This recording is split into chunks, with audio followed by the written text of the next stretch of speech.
Hampir semua orang ingin hidup tenang. Tapi anehnya, justru semakin keras kita mengejar ketenangan, semakin sering kita merasa lelah, gelisah, dan mudah terusik. Seolah hidup selalu meminta lebih banyak perhatian, lebih banyak pembuktian, dan lebih banyak reaksi dari kita. Di titik itu, muncul pertanyaan sederhana tapi tajam. Apakah masalahnya benar-benar ada pada dunia yang terlalu kacau? Atau pada cara kita menempatkan diri di dalamnya? Filsafat Stoik tidak lahir dari ruang nyaman. Ia tumbuh dari kehidupan yang penuh ketidakpastian, kehilangan, dan tekanan nyata. Menariknya, banyak prinsip Stoik justru terasa sangat relevan hari ini. Ketika perhatian manusia modern terpecah kemana-mana, Stoik berbicara tentang fokus. Ketika validasi menjadi mata uang sosial, Stoik mengajarkan pelepasan. Dan ketika hidup terasa berat, Stoik menawarkan ketenangan yang tidak bergantung pada situasi. Penelitian psikologi modern pun menunjukkan bahwa sebagian besar stres manusia bukan berasal dari kejadian itu sendiri, melainkan dari interpretasi, ekspektasi, dan perlawanan batin terhadap realita. Stoik sudah memahami hal ini jauh sebelum istilah-istilah ilmiah muncul. Mereka tidak menjanjikan hidup tanpa masalah, tapi menawarkan cara berpikir yang membuat masalah tidak lagi menguasai batin. Dalam video ini, kita akan membahas 9 prinsip Stoik yang membantu manusia hidup lebih tenang, lebih jernih, dan tidak terikat pada hal-hal yang sebenarnya tidak perlu. Prinsip-prinsip ini bukan untuk membuat kita kebal rasa sakit, tapi untuk membangun keteguhan yang pelan namun nyata. Pastikan kamu menonton sampai akhir agar tidak kehilangan makna penting dari pembahasan ini. Dan jangan lupa untuk berlangganan agar kita bisa terus berbagi perspektif yang menginspirasi satu sama lain. Mari kita mulai. Poin 1. Stoik mengendalikan isi hati. Kita mulai dari satu hal yang paling dekat, tapi sering paling sulit disentuh. Isi hati sendiri. Bukan dunia luar, bukan orang lain, bukan keadaan, tapi ruang sunyi di dalam diri, tempat semua peristiwa diberi makna. Biasanya, kalau kita terluka, ditolak, atau gagal, kita langsung menunjuk keluar. Kata-kata orang, keputusan atasan, keadaan yang terasa tidak adil. Padahal Stoik sejak awal sudah mengingatkan, yang paling menentukan bukan apa yang terjadi, melainkan cerita apa yang kita bangun setelahnya. Peristiwa hanyalah fakta netral. Yang membuatnya menyakitkan atau menenangkan adalah penilaian batin kita sendiri. Coba perhatikan secara jujur. 2 orang mengalami kegagalan yang sama. Yang satu hancur berhari-hari, mempertanyakan harga dirinya. Yang lain kecewa, tapi bisa berdiri lagi dan melangkah. Peristiwanya identik. Respons batinnya yang berbeda. Di titik inilah Stoik bekerja. Mereka tidak mengajarkan kita kebal rasa, tapi jernih menilai. Stoik membagi hidup dengan sederhana. Ada yang bisa kita kendalikan, ada yang tidak. Penolakan orang lain tidak sepenuhnya ada di tangan kita. Masa lalu juga tidak.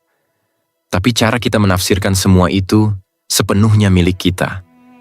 Dan seringkali, penderitaan emosional bukan muncul dari kejadian itu sendiri, melainkan dari narasi internal yang terus diulang tanpa disadari. Aku tidak cukup. Ini bukti aku gagal. Hidup memang selalu menjatuhkanku. Kalimat-kalimat ini terdengar familiar, bukan? Disinilah muncul konflik batin yang halus. Di satu sisi, kita ingin tenang. Di sisi lain, ada dorongan untuk meluapkan emosi, seolah-olah kemarahan atau kesedihan yang dikeluarkan akan langsung menyembuhkan. Stoik tidak memandang emosi sebagai musuh, tapi juga tidak membiarkannya mengambil alih kendali. Mereka mengamati emosi, mencari asalnya, lalu bertanya, penilaian apa yang sedang bekerja di balik perasaan ini? Ini penting dibedakan. Mengendalikan isi hati bukan berarti menekan emosi sampai mati rasa. Justru sebaliknya, kita mengakuinya, tapi tidak membiarkannya memimpin. Psikologi modern pun sampai pada kesimpulan serupa. Bukan pemicunya yang menentukan penderitaan, melainkan respons kognitif kita terhadap pemicu itu. Tanpa kesadaran ini, Emosi yang tidak diproses berubah menjadi beban, bukan pelajaran. Biasanya kalau kita sedang marah atau kecewa, ada suara kecil di dalam diri yang jarang kita dengarkan. Suara yang bertanya pelan, apa benar kejadian ini mengancam diriku atau hanya egoku?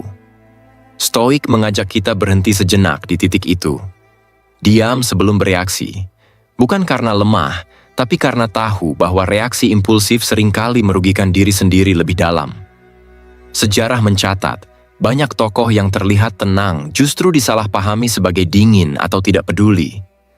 Padahal keputusan mereka sering diambil dalam kesunyian batin yang disiplin.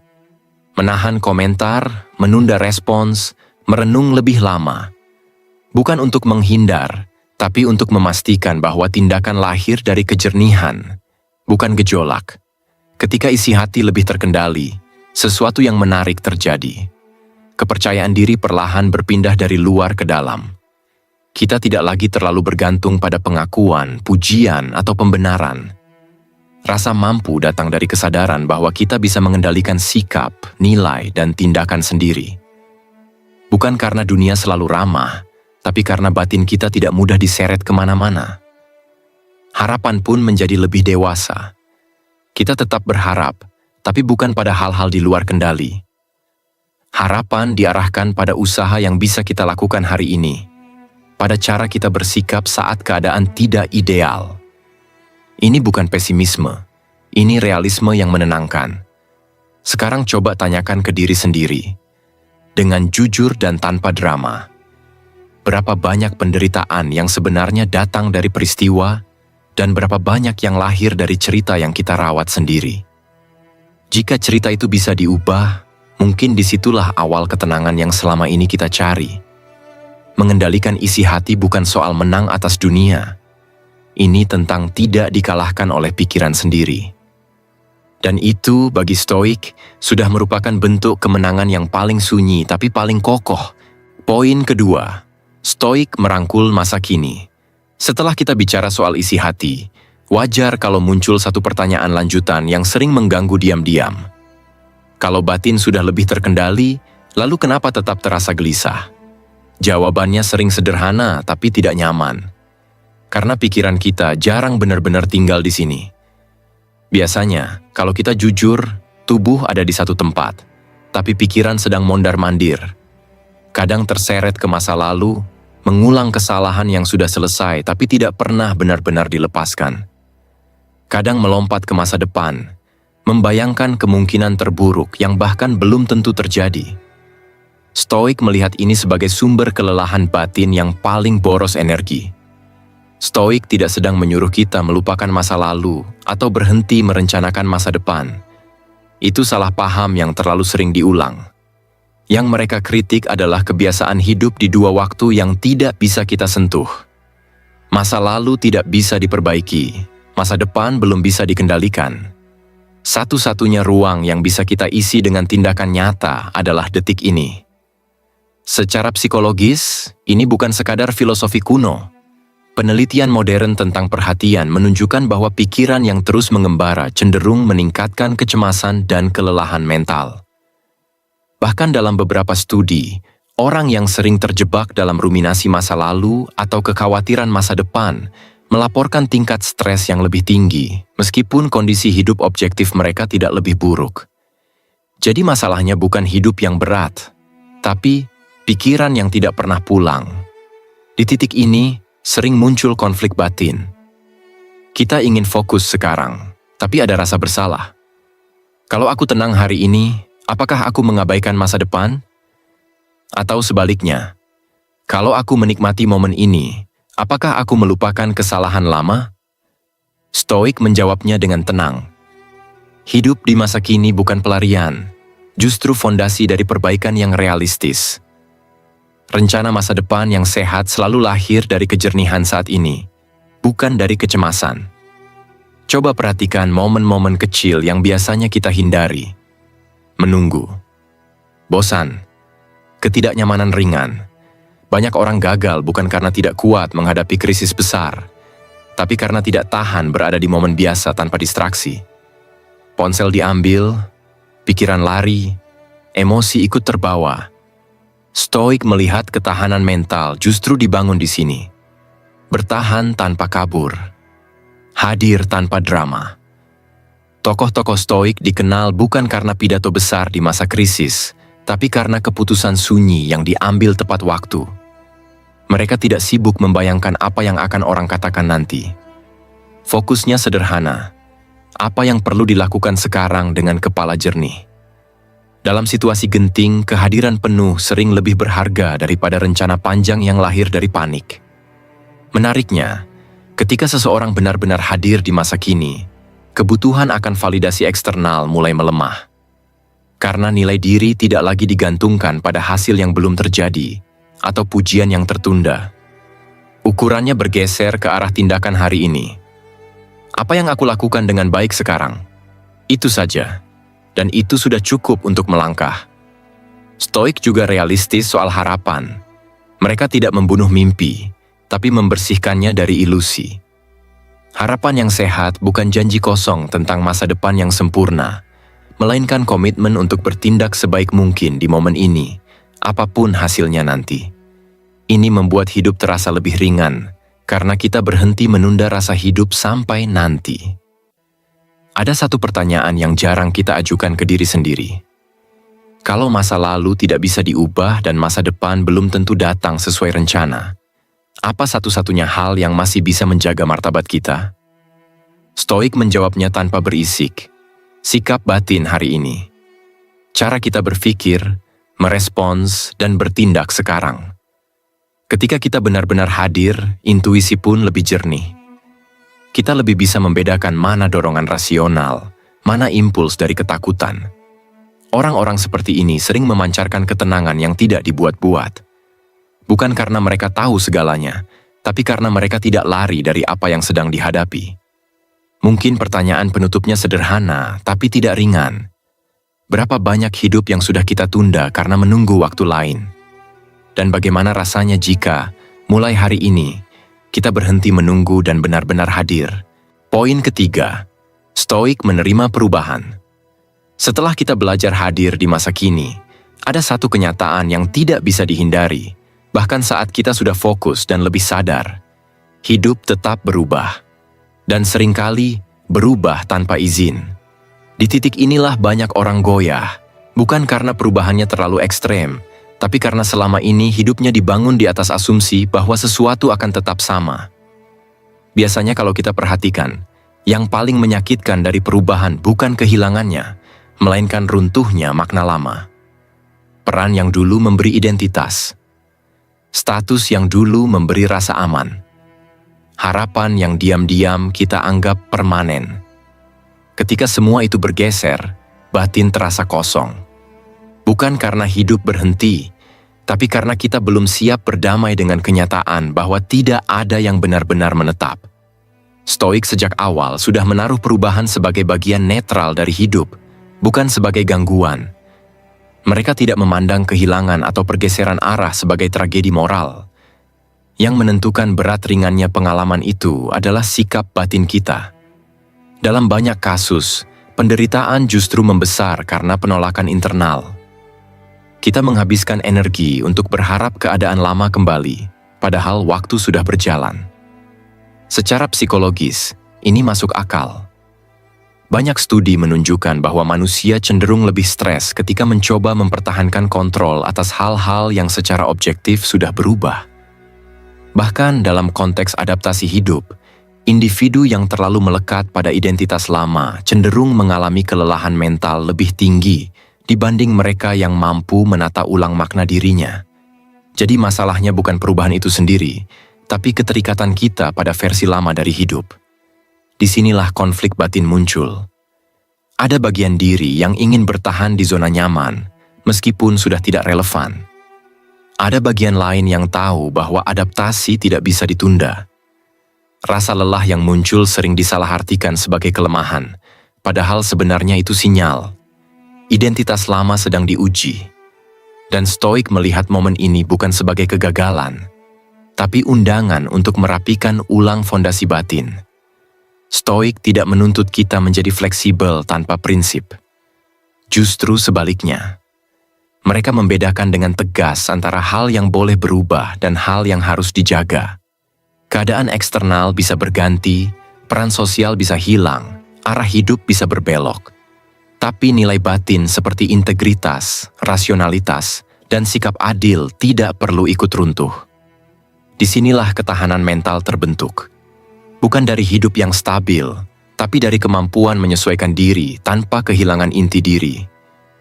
Kalau kita melihat kisah tokoh-tokoh Stoik, banyak keputusan penting mereka justru diambil dalam diam. Tidak banyak pembelaan, tidak ada drama. Mereka memilih menerima kenyataan lalu bertindak sesuai kapasitas yang ada.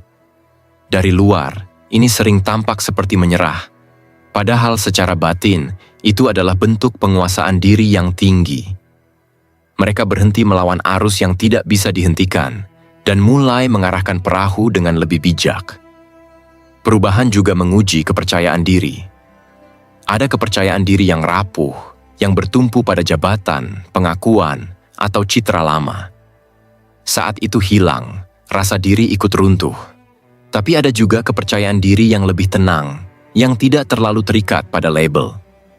Stoik mengarahkan kita ke jenis yang kedua. Kepercayaan diri yang berasal dari sikap dan tindakan, bukan dari posisi. Soal harapan, Stoik bersikap realistis. Menerima perubahan bukan berarti mematikan harapan, tapi memindahkannya ke tempat yang lebih aman. Harapan pada respon kita sendiri, pada cara kita bertindak hari ini, pada pilihan yang masih bisa kita buat, meski ruang geraknya menyempit. Dengan cara ini, harapan tidak lagi menyakiti batin saat realitas tidak sesuai rencana. Ada satu pertanyaan yang layak diajukan ke diri sendiri. Kalau perubahan tidak bisa dihentikan, apa satu-satunya kebebasan yang masih tersisa? Stoik menjawabnya dengan tenang, memilih sikap. Disitulah martabat dijaga. Bukan dengan menyangkal perubahan, tapi dengan tidak kehilangan arah di tengah perubahan. Menariknya, orang yang berdamai dengan perubahan sering memancarkan ketenangan yang terasa oleh orang lain. Bukan karena mereka tahu masa depan, tapi karena mereka tidak panik saat masa depan tidak jelas. Dalam jangka panjang, fleksibilitas batin seperti ini jauh lebih berpengaruh dibanding kekuatan yang kaku. Mungkin kita bisa berhenti sejenak dan bertanya, perubahan apa yang sedang kita lawan diam-diam?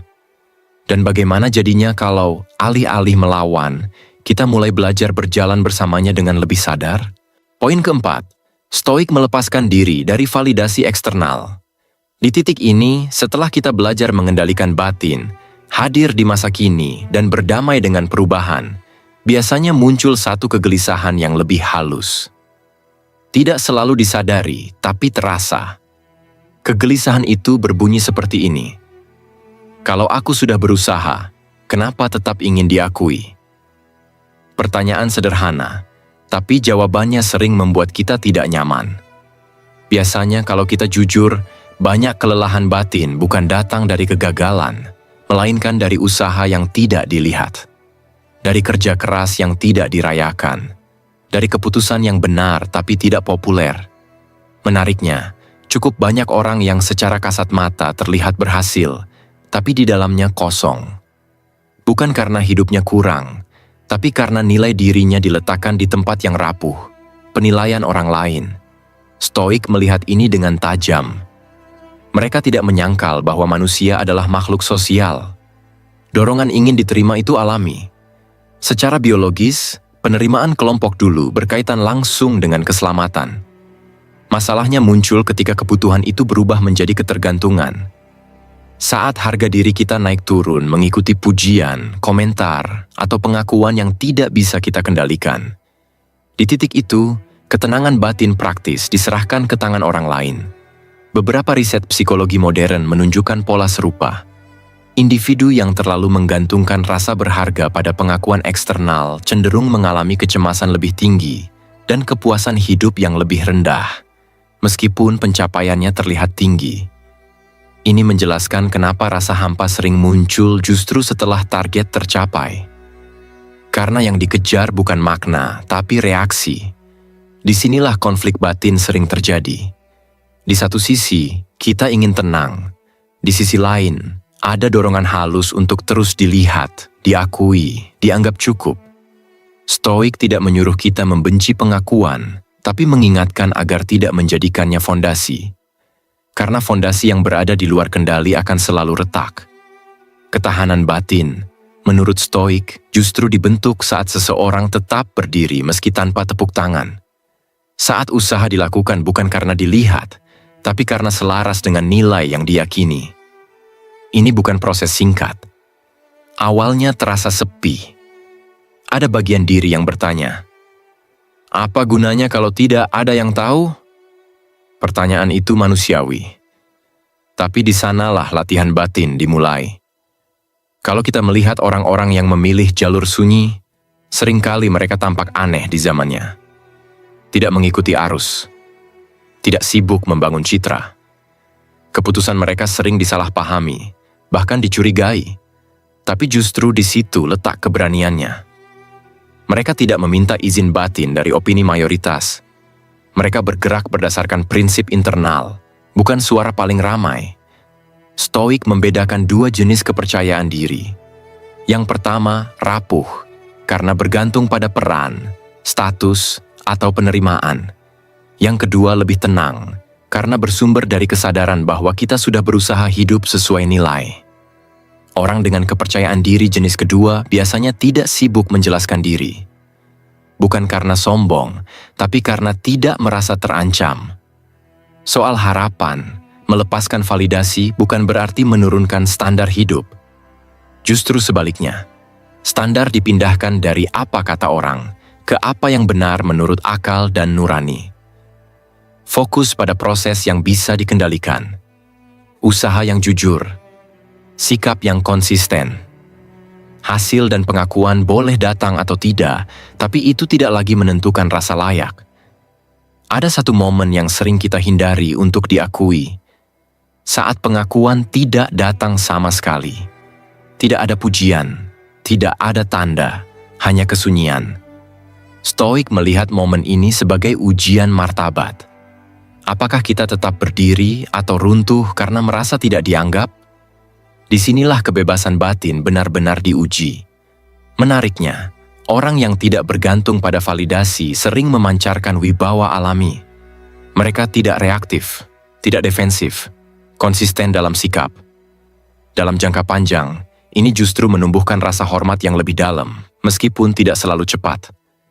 Popularitas bisa instan, wibawa butuh waktu. Mungkin sekarang kita bisa berhenti sejenak dan bertanya ke diri sendiri, dengan jujur tanpa perlu dijawab keras-keras. Berapa banyak keputusan kita yang sebenarnya didorong oleh nilai, dan berapa yang hanya ingin diakui? Dan kalau suatu hari tidak ada yang bertepuk tangan, apakah kita masih mau berjalan? Stoik tidak menjanjikan sorotan. Mereka menawarkan sesuatu yang lebih sunyi tapi stabil. Rasa cukup yang tidak bisa dicabut oleh opini siapapun. Fokus, lepas, dan akhirnya tenang. Poin kelima, Stoik mengenali siklus alami kehidupan. Sampai di sini, ada satu kesadaran yang biasanya mulai muncul perlahan. Bukan kesadaran yang meledak, tapi yang terasa seperti klik kecil di kepala. Bahwa hidup tidak pernah benar-benar lurus. Dan anehnya, banyak penderitaan muncul justru karena kita berharap hidup seharusnya lurus. Biasanya kalau kita amati, saat hidup sedang turun, muncul pertanyaan yang menyudutkan diri sendiri. Kenapa sekarang? Apa aku salah langkah? Harusnya aku tidak berada di fase ini. Stoik melihat pola ini dengan tenang. Bagi mereka, penderitaan seringkali bukan karena fase turun itu sendiri, tapi karena kita menafsirkan fase turun sebagai kesalahan personal, seolah hidup sedang menghukum kita secara khusus. Padahal kalau kita lihat lebih jujur, ritme hidup memang bekerja seperti itu. Datang dan pergi. Naik dan turun. Ada masa bergerak cepat, ada masa terasa stagnan. Dalam filsafat Stoik, ini bukan kekacauan, tapi hukum alam. Sesuatu yang tidak perlu dilawan, karena tidak ada yang salah dengannya. Yang sering keliru adalah cara kita memberi makna. Banyak riset psikologi modern menguatkan hal ini. Orang yang menafsirkan kemunduran sebagai kegagalan identitas cenderung mengalami tekanan mental lebih tinggi dibanding mereka yang memandangnya sebagai fase sementara. Peristiwanya sama, tapi dampaknya berbeda karena sudut pandang batin. Jadi yang membuat fase turun terasa menghancurkan bukan durasinya, tapi narasi yang kita bangun di dalam kepala. Konflik batin sering muncul saat kita ingin mempertahankan fase yang menyenangkan. Kita tahu secara rasional bahwa semuanya berubah, tapi secara emosional ingin menahan. Inilah sumber kelelahan yang jarang disadari. Bukan hidup yang terlalu berat, tapi perlawanan kita terhadap kenyataan yang sedang berjalan. Stoik tidak menyebut ini kelemahan. Mereka menyebutnya kebiasaan manusiawi yang perlu disadari. Ketahanan mental dalam pandangan Stoik tidak hanya ditempa di krisis besar, justru lebih sering dibentuk di fase yang sepi dan biasa. Saat hidup tidak spektakuler, saat tidak ada sorotan, saat tidak ada kemajuan besar yang bisa dipamerkan. Di fase inilah karakter diuji tanpa gangguan. Apakah kita tetap menjaga sikap atau mulai meremehkan diri sendiri karena merasa sedang turun? Beberapa tokoh besar yang sering dikagumi justru membuat keputusan penting di fase-fase yang tidak terlihat orang lain. Mereka tidak terburu-buru bangkit hanya demi membuktikan sesuatu. Mereka tahu ritme hidup bekerja dalam siklus, bukan garis lurus. Dari luar, sikap ini sering tampak lambat atau kurang ambisius. Tapi secara batin, itu adalah bentuk kedewasaan. Tidak panik saat turun, tidak mabuk saat naik. Pemahaman tentang siklus ini juga memengaruhi kepercayaan diri. Kepercayaan diri yang rapuh runtuh saat keadaan berubah. Tapi kepercayaan diri yang dibangun dari pemahaman siklus tidak ikut jatuh hanya karena kondisi memburuk. Orang dengan kesadaran ini tidak panik kehilangan peran atau status, karena mereka tahu itu bukan identitas utamanya. Itu hanya fase. Soal harapan, Stoik bersikap realistis. Harapan tetap ada, tapi tidak naif. Mereka berharap sambil sadar bahwa hidup bisa berbelok kapan saja. Bukan untuk pesimis, tapi untuk tidak kaget. Dengan cara ini, harapan tidak berubah menjadi kekecewaan kronis. Kita bergerak maju tanpa menuntut hidup selalu sesuai skenario. Pertanyaannya kemudian menjadi lebih personal. Saat hidup memasuki fase turun, apa yang masih bisa dijaga? Stoik menjawabnya sederhana tapi tidak mudah. Sikap batin, cara berpikir, cara bertindak. Martabat tidak ikut turun selama kita tidak menyerah pada kepahitan. Selama kita tidak mengukur nilai diri dari grafik hidup yang sementara. Kesadaran akan siklus juga menajamkan intuisi. Kita lebih mampu membedakan mana dorongan bijak, mana kepanikan yang ingin cepat keluar dari rasa tidak nyaman. Banyak keputusan buruk lahir bukan karena fase sulit, tapi karena terburu-buru ingin mengakhirinya. Stoik mengajak kita bertahan sejenak, melihat dengan lebih jernih, karena mereka tahu setiap fase punya waktunya sendiri. Orang yang memahami ritme hidup biasanya memancarkan ketenangan yang terasa oleh orang lain. Mereka tidak reaktif, tidak dramatis, tidak terlalu tinggi saat naik, tidak terlalu hancur saat turun. Dalam dunia yang memuja konsistensi naik dan mencurigai fase turun, sikap ini terasa langka. Dan justru karena itu, terasa menenangkan. Mungkin sekarang kita bisa bertanya pelan ke diri sendiri. Fase hidup apa yang sedang kita jalani, dan selama ini kita anggap sebagai kegagalan? Lalu bagaimana rasanya jika fase itu kita lihat bukan sebagai musuh, tapi sebagai bagian dari ritme yang wajar? Stoik tidak menjanjikan hidup tanpa turun. Mereka menawarkan sesuatu yang lebih masuk akal. Kemampuan berjalan tenang di setiap fase. Fokus pada yang bisa dijaga. Melepaskan yang tidak perlu. Dan tetap tenang, bahkan saat hidup tidak sedang di puncak. Poin keenam, Stoik bertumbuh dalam kesulitan. Sampai di sini, kalau kita jujur pada diri sendiri, satu hal mulai terasa jelas. Ketenangan bukan lahir saat hidup rapi. Justru sering muncul ketika hidup berantakan, tapi kita berhenti kabur. Dan di titik itulah Stoik berbicara tentang kesulitan, bukan sebagai musuh, melainkan sebagai ruang pembentukan. Biasanya kalau kesulitan datang, reaksi pertama kita bukan refleksi, tapi penolakan. Kenapa harus aku? Kenapa sekarang? Ada kelelahan yang bukan cuma fisik, tapi eksistensial. Stoik melihat ini bukan sebagai kelemahan moral, tapi sebagai titik awal latihan batin. Mereka tidak memuliakan penderitaan, tapi juga tidak menyangkalnya. Kesulitan, bagi Stoik, adalah fakta hidup. Yang menentukan apakah ia menghancurkan atau membentuk, sepenuhnya bergantung pada cara kita meresponsnya. Banyak penelitian psikologi modern menemukan pola serupa. Penderitaan jarang menghancurkan karena intensitasnya semata, melainkan karena ketiadaan makna. Orang yang mampu memberi kerangka makna pada kesulitan cenderung pulih lebih stabil dibanding mereka yang hanya berusaha menghindar. Ini selaras dengan pandangan Stoik. Rasa sakit yang tidak dipahami akan terasa kejam, sementara rasa sakit yang dimaknai bisa menjadi guru. Di dalam kesulitan, konflik batin hampir selalu muncul. Ada dorongan untuk menyerah, dan ada suara lain yang mendorong bertahan. Tarik-menarik ini sering disalahpahami sebagai tanda kegagalan mental, padahal Stoik memandangnya sebagai proses kedewasaan. Kita sedang menguji nilai mana yang benar-benar kita pegang. Kelelahan batin di sini bukan selalu tanda harus berhenti, tapi sinyal untuk menata ulang cara bertahan. Bertahan tanpa refleksi memang melelahkan. Bertahan dengan kesadaran, meski berat, justru memperkuat. Ketahanan mental jarang dibangun oleh satu keberhasilan besar. Lebih sering ia terbentuk dari kegagalan kecil yang datang berulang, tanpa sorotan, tanpa jaminan hasil. Saat kita tetap memilih bersikap rasional, meski tidak ada yang menyemangati. Saat kita tetap menjaga integritas, meski tidak ada yang melihat.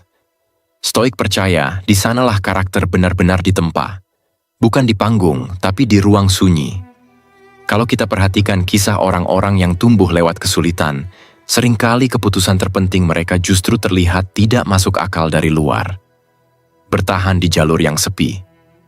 Menolak jalan pintas. Tetap belajar meski hasilnya belum jelas. Bagi banyak orang, ini tampak bodoh. Tapi Stoik menilai keputusan bukan dari hasil cepat, melainkan dari keselarasan dengan nilai batin. Mereka tahu hasil eksternal tidak sepenuhnya bisa dikendalikan. Yang bisa dijaga adalah kualitas respon. Kesulitan juga berfungsi seperti penyaring. Ia memisahkan kepercayaan diri yang bergantung pada pujian dari kepercayaan diri yang tumbuh dari pengalaman bertahan. Saat tidak ada dukungan, tidak ada validasi, kita dipaksa bertanya, apa yang membuatku tetap berjalan?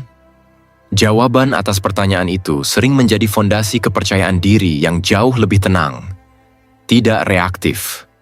Tidak butuh pembuktian. Soal harapan, Stoik sangat berhati-hati. Mereka tidak menjanjikan bahwa segalanya akan segera membaik. Harapan yang dewasa bukan janji manis, tapi komitmen untuk tetap bertindak dengan benar, bahkan ketika hasilnya belum terlihat. Harapan seperti ini tidak rapuh, karena tidak bergantung pada waktu atau pengakuan. Ia bertumpu pada proses batin yang bisa kita kendalikan. Ketika kesulitan datang tanpa pilihan, satu-satunya kebebasan yang tersisa adalah memilih sikap. Stoik menyebut ini inti kebebasan manusia. Kita mungkin tidak bisa menghapus penderitaan, tapi kita bisa menolak untuk menjadi pahit karenanya. Martabat tidak runtuh selama kita tidak menyerahkan kendali batin kepada keadaan. Menariknya, orang yang tumbuh melalui kesulitan sering memancarkan wibawa yang sunyi. Mereka tidak banyak bicara, tidak defensif, tidak mudah terpancing. Ada ketenangan yang tidak dibuat-buat. Bukan karena hidupnya mudah, tapi karena batinnya sudah terlatih menghadapi yang sulit.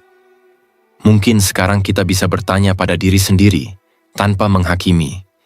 Kesulitan apa yang sedang kita hadapi, dan selama ini kita anggap hanya sebagai beban? Lalu bagaimana jika, pelan-pelan, kita melihatnya sebagai tempat latihan, bukan penjara? Stoik tidak mengajarkan kita mencintai rasa sakit. Mereka mengajarkan kita tidak menyia-nyiakan rasa sakit. Karena dari sanalah, Jika diolah dengan sadar, ketenangan yang paling kokoh sering lahir. Fokus pada respon, melepaskan ilusi hasil cepat, dan tetap tenang, bahkan saat prosesnya berat. Poin ketujuh, Stoik menumbuhkan kekayaan batin. Di titik ini, biasanya muncul satu pertanyaan yang jarang diucapkan dengan jujur. Kalau begitu banyak hal bisa hilang, lalu apa sebenarnya yang bisa kita simpan? Bukan disimpan di rekening, bukan dipamerkan, tapi benar-benar tinggal bersama kita, bahkan saat hidup sedang mencabut satu persatu pegangan luar. Stoik menjawabnya dengan tenang, kekayaan batin. Dan ini bukan istilah puitis tanpa isi. Ini hasil dari pengamatan panjang terhadap manusia yang tetap utuh meski kehilangan banyak hal. Ada orang yang kehilangan harta, jabatan, bahkan reputasi, tapi tidak runtuh. Ada juga yang secara lahiriah punya segalanya, tapi batinnya rapuh. Perbedaannya bukan di jumlah kepemilikan, tapi di tempat mereka meletakkan makna hidup. Stoik memisahkan dengan tegas antara yang eksternal dan yang internal. Harta, status, pengakuan, itu berguna, tapi tidak menentukan nilai diri. Mereka menyebutnya sesuatu yang boleh dimiliki, tapi tidak layak dijadikan fondasi. Karena apapun yang bisa diambil oleh keadaan, cepat atau lambat akan diuji. Ketika makna hidup terlalu bertumpu di sana, kehilangan terasa seperti kehancuran identitas. Banyak riset modern mendukung pola ini. Fenomena hedonic treadmill menjelaskan bahwa setelah pencapaian materi tertentu, tingkat kebahagiaan manusia cenderung kembali ke titik awal. Artinya, lebih banyak tidak otomatis berarti lebih utuh. Yang sering terjadi justru dorongan untuk terus mengejar, tanpa pernah benar-benar merasa cukup. Disinilah konflik batin antara ingin lebih dan ingin tenang terus berulang. Stoik melihat konflik ini bukan sebagai masalah ambisi, tapi masalah arah. Ambisi yang tidak diarahkan akan menggerogoti ketenangan. Saat lebih menjadi tujuan, bukan alat, batin tidak pernah beristirahat. Setiap capaian hanya menjadi tangga untuk kecemasan berikutnya. Kekayaan batin, sebaliknya, tumbuh saat seseorang mulai bertanya, berapa banyak yang benar-benar aku butuhkan untuk hidup dengan bermakna? Menariknya, kekayaan batin sering justru tumbuh dari pengalaman kehilangan atau hidup sederhana. Bukan karena kekurangan itu romantis, tapi karena keterbatasan memaksa kita mengalihkan sumber nilai ke dalam. Latihan mental seperti membayangkan kehilangan hal-hal yang kita nikmati, bukan untuk menyiksa diri, tapi untuk melatih batin agar tidak rapuh. Ketika sesuatu benar-benar hilang, kita tidak jatuh terlalu jauh, karena batin sudah tidak menggantungkan diri sepenuhnya di sana. Kalau kita perhatikan tokoh-tokoh Stoik, banyak pilihan mereka terlihat tidak masuk akal secara duniawi.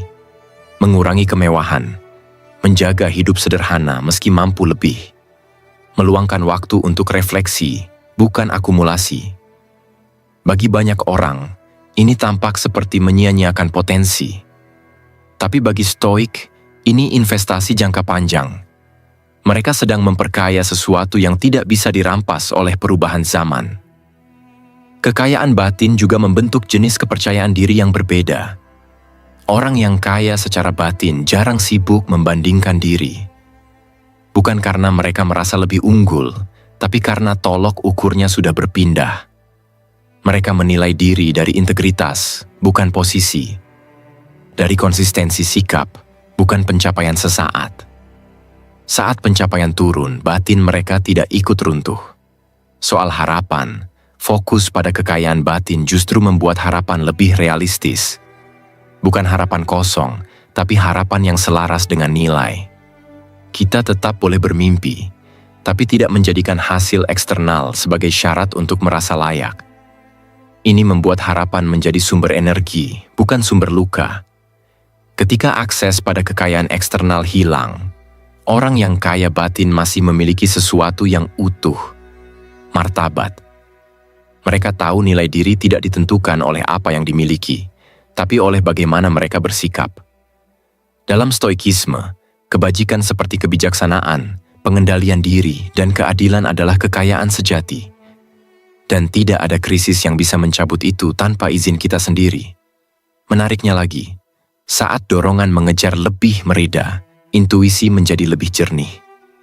Banyak keputusan bijak justru muncul ketika kita berhenti mengejar pembenaran sosial. Saat batin tidak sibuk membuktikan apapun, kita lebih peka pada apa yang benar-benar penting. Bukan yang paling menguntungkan, tapi yang paling selaras. Orang dengan kekayaan batin sering memancarkan ketenangan tanpa simbol kekuasaan. Tidak keras, tidak mendominasi, tapi stabil. Pengaruh mereka datang dari kedalaman karakter, bukan dari kepemilikan. Dan itu biasanya bertahan jauh lebih lama. Mungkin sekarang kita bisa bertanya ke diri sendiri, dengan jujur. Kalau semua yang eksternal diambil, apa yang masih tersisa? Dan apakah selama ini kita sudah cukup merawatnya? Stoik tidak melarang memiliki. Mereka mengingatkan agar kita tidak dimiliki oleh apa yang kita punya. Karena kekayaan sejati pada akhirnya adalah kemampuan merasa cukup. Dan dari sana, hidup menjadi lebih fokus, lebih lepas, dan jauh lebih tenang. Poin ke-8. Stoik memahami dan menerima takdir. Setelah bicara tentang kekayaan batin, biasanya muncul satu kegelisahan yang lebih sunyi. Kegelisahan yang tidak lagi soal punya atau tidak punya, kuat atau tidak kuat, tapi soal ini. Sejauh mana hidup benar-benar bisa kita atur. Dan di titik inilah Stoik berbicara tentang takdir. Bukan sebagai konsep mistis, tapi sebagai kenyataan yang tidak bisa ditawar. Biasanya kalau sesuatu berjalan di luar rencana, reaksi pertama kita adalah melawan.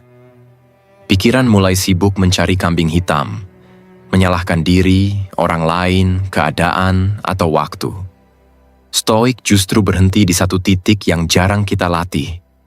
Mengakui bahwa ada bagian hidup yang memang tidak berada di tangan kita.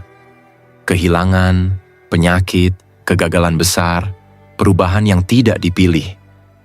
Semua itu bukan hasil kurang usaha semata, tapi bagian dari hidup yang tidak pernah sepenuhnya bisa diprediksi. Menariknya, banyak penelitian psikologi menunjukkan bahwa stres kronis sering muncul bukan karena peristiwa buruk itu sendiri, tetapi karena usaha mental untuk mengendalikan hal yang tidak bisa dikendalikan.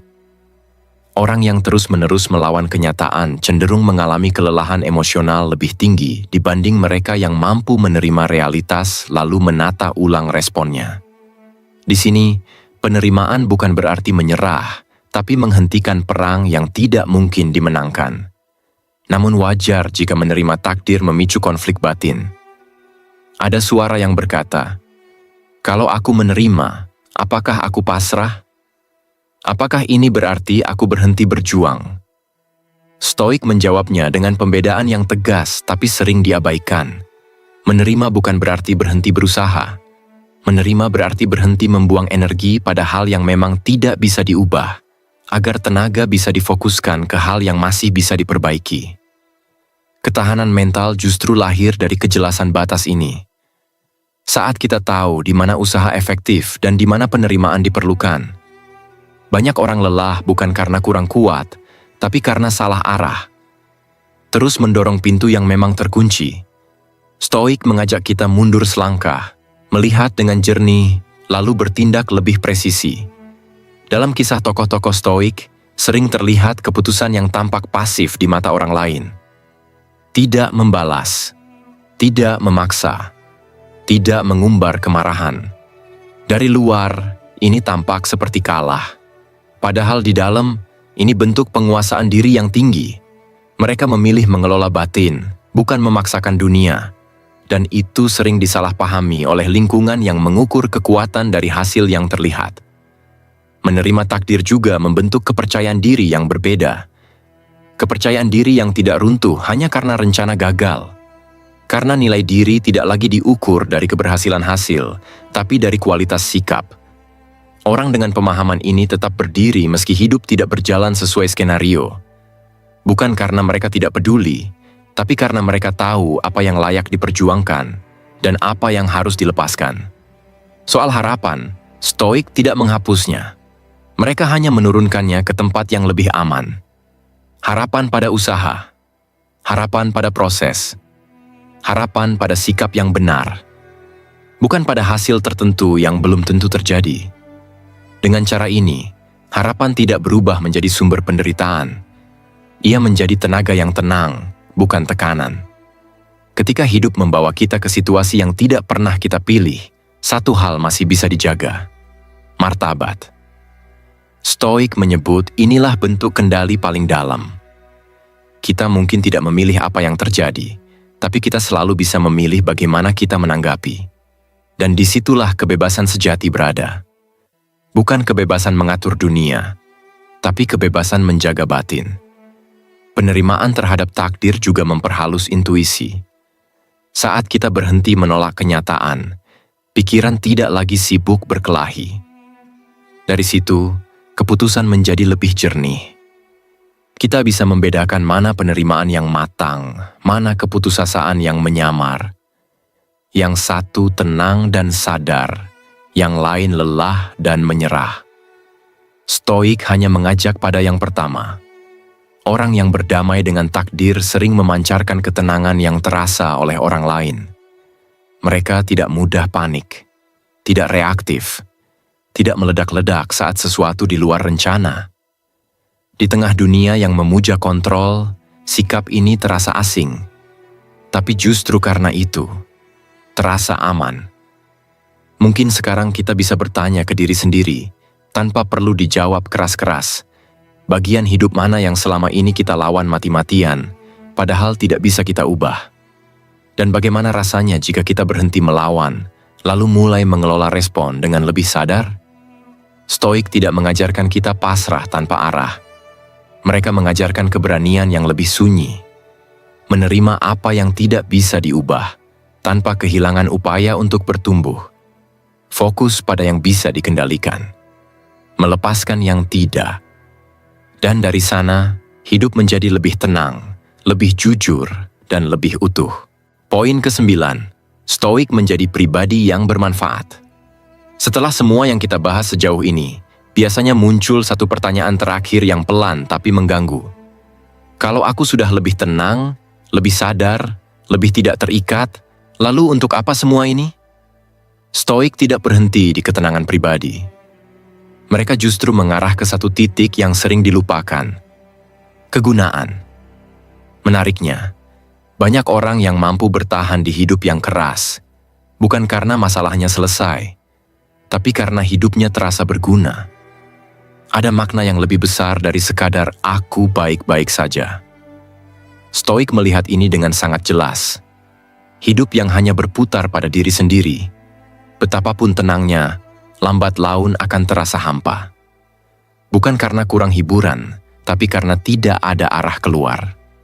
Dalam Stoikisme, manusia dipandang sebagai makhluk sosial.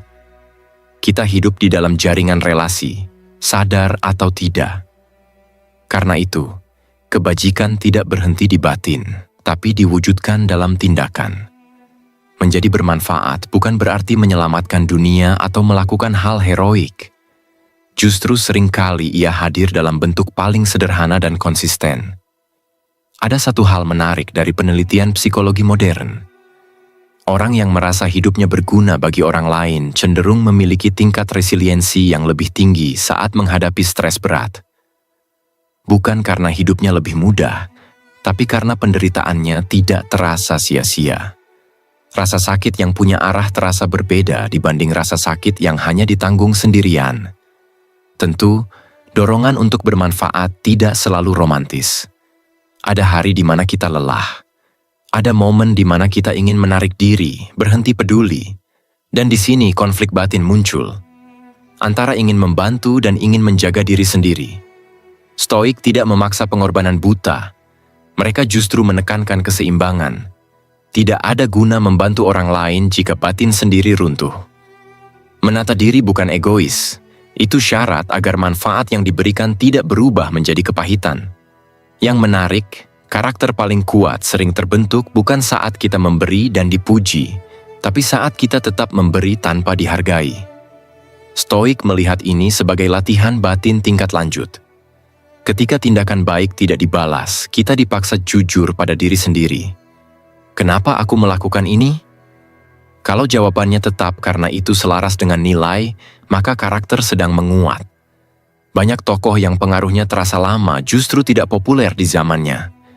Mereka memilih keputusan sunyi, membantu tanpa publikasi, bertindak benar meski tidak ada yang mencatat. Dalam kerangka Stoik, ini bukan kegagalan pencitraan, tapi keberhasilan etika. Karena ukuran hidup yang baik bukan sorak-sorai, melainkan konsistensi kebajikan. Menjadi pribadi yang bermanfaat juga membentuk kepercayaan diri yang berbeda. Kepercayaan diri yang tidak menunggu pujian. Fokusnya berpindah dari bagaimana aku dinilai ke apa yang sedang aku lakukan dengan benar. Ini membuat batin lebih stabil. Kritik tidak terlalu mengguncang. Pujian tidak terlalu memabukkan. Soal harapan, Stoik bersikap realistis. Kita memberi tanpa menuntut perubahan instan. Karena banyak hal berada di luar kendali kita, termasuk hasil dari kebaikan kita sendiri. Harapan yang sehat adalah berharap pada kualitas tindakan, bukan pada dampak besar yang belum tentu terjadi. Ini menjaga batin dari kekecewaan kronis. Ada juga situasi di mana hidup tidak memberi kita peran ideal. Pekerjaan biasa. Lingkup kecil. Tidak strategis. Stoik melihat martabat tetap utuh di sana. Bukan perannya yang menentukan, tapi cara kita menjalankannya. Kejujuran dalam hal kecil sama berharganya dengan keberanian di panggung besar. Penting juga membedakan dorongan untuk bermanfaat yang lahir dari kejernihan batin dan yang lahir dari tekanan sosial. Yang pertama tenang dan tidak reaktif. Yang kedua gelisah dan haus pengakuan. Stoik mengajak kita meneliti niat, bukan untuk menyalahkan diri, tapi agar tindakan kita tidak menjadi beban batin. Orang yang benar-benar bermanfaat sering punya pengaruh jangka panjang tanpa perlu suara keras. Mereka stabil, konsisten, bisa diandalkan. Dalam dunia yang bising, kehadiran seperti ini terasa langka dan menenangkan. Mungkin pertanyaan penutupnya sederhana, tapi penting. Dalam hidup yang sedang kita jalani sekarang, di mana kita bisa sedikit lebih berguna tanpa mengorbankan diri sendiri? Tidak besar. Tidak dramatis, cukup nyata. Stoik mengingatkan kita, hidup yang baik bukan hanya tentang merasa tenang, tapi tentang menjadi bagian yang tertib dari dunia. Fokus pada yang bisa dilakukan, melepaskan ego pencitraan, dan tetap tenang, karena kegunaan sejati tidak pernah membutuhkan sorotan. Kesimpulan, kalau kita tarik napas sejenak dan melihat ke belakang, satu hal jadi jelas. Stoik tidak pernah menjanjikan hidup yang mulus. Tidak ada janji bebas dari kehilangan, konflik, atau rasa lelah. Justru sebaliknya. Stoik mengajak kita berdamai dengan kenyataan bahwa hidup memang tidak dirancang untuk selalu nyaman. Dan anehnya, disitulah ketenangan mulai masuk akal. Ketenangan dalam stoikisme bukan hadiah, tapi kemampuan. Bukan hasil dari dunia yang ideal, tapi dari batin yang terlatih. Kita tidak menjadi tenang karena semua masalah selesai, tapi karena kita berhenti menuntut hidup agar selalu sesuai keinginan. Banyak riset psikologi modern sejalan dengan ini. Ketika manusia berhenti mengejar kebahagiaan permanen dan mulai menerima ketidaksempurnaan sebagai kondisi normal, tingkat kecemasan justru menurun. Bukan karena hidup lebih baik, tapi karena ekspektasi lebih realistis. Namun, proses menuju hidup yang lebih tenang sering memunculkan konflik baru. Ada suara yang bertanya, kalau aku tidak terlalu ambisius, apakah aku tertinggal? Atau, kalau aku tidak reaktif, apakah aku jadi lemah? Stoik melihat konflik ini sebagai fase transisi, bukan kegagalan.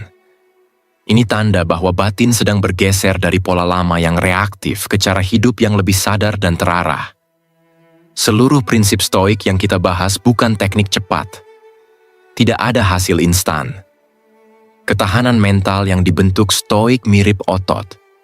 Ia tumbuh perlahan, lewat pengalaman jatuh, kecewa, kehilangan, dan momen-momen sepi yang tidak diposting kemanapun. Justru disitulah karakter dibentuk. Bukan saat hidup sedang naik, tapi saat kita belajar tetap rasional ketika hidup tidak ramah. Kalau kita perhatikan orang-orang yang dikenang karena kebijaksanaan, jarang ada satu keputusan besar yang mengubah segalanya. Yang ada adalah pilihan-pilihan kecil yang konsisten, menahan diri saat ingin meledak, menerima keadaan tanpa menyalahkan diri terus-menerus, bertindak benar meski tidak ada yang melihat. Hal-hal seperti ini terlihat biasa, tapi dampaknya akumulatif. Dalam Stoik, kebesaran tidak spektakuler, ia stabil. Kepercayaan diri yang lahir dari prinsip-prinsip ini juga berbeda. Ia tidak bergantung pada penilaian luar. Ketika pujian datang, tidak mabuk. Ketika kritik muncul, tidak runtuh. Ada rasa cukup yang tenang. Bukan karena merasa paling benar, tapi karena tahu apa yang berada dalam kendali dan apa yang bukan. Rasa cukup seperti ini jauh lebih tahan lama dibanding kepercayaan diri yang ditopang citra. Soal harapan, Stoik tidak mematikan mimpi. Mereka hanya mengubah cara berharap. Bukan berharap agar hidup selalu sesuai rencana, tapi berharap agar kita mampu bersikap tepat dalam kondisi apapun. Harapan seperti ini fleksibel. Ia tidak hancur saat kenyataan tidak ideal. Justru ia menjaga kita tetap bergerak tanpa terseret kekecewaan yang berlebihan. Ada satu benang merah yang mengikat semua prinsip ini. Martabat. Dalam hidup yang tidak sepenuhnya bisa kita pilih, martabat terletak pada sikap. Pada cara kita merespons, bukan pada hasil akhir. Saat rencana gagal, peran mengecil, atau keadaan berubah, Stoik bertanya satu hal sederhana. Bagaimana caramu berdiri di situasi ini? Ketenangan Stoik juga sering disalahpahami sebagai dingin atau acuh. Padahal yang terjadi justru sebaliknya. Ia lahir dari kesadaran yang dalam, dari kemampuan membedakan mana yang layak diberi energi dan mana yang harus dilepas. Kejernihan ini terasa berbeda dari sikap tidak peduli. Yang satu hidup dan sadar, yang lain mati rasa. Menariknya, orang yang menjalani hidup seperti ini sering memberi pengaruh tanpa banyak bicara. Mereka tidak mendominasi, tidak sibuk menjelaskan diri, tapi konsistensi sikapnya terasa. Dalam dunia yang bising, ketenangan seperti ini justru dipercaya. Mungkin pada akhirnya, pertanyaannya bukan lagi, bagaimana caranya bahagia? Tapi bagaimana caranya menjalani hidup tanpa terus berperang dengan kenyataan. Stoik memberi satu jawaban yang jujur, dengan fokus pada apa yang bisa kita kendalikan, melepaskan sisanya, dan melatih batin untuk tetap tenang di tengah ketidaksempurnaan. Hidup seperti ini mungkin tidak terlihat gemerlap, tapi ia utuh, dan seringkali itu sudah lebih dari cukup.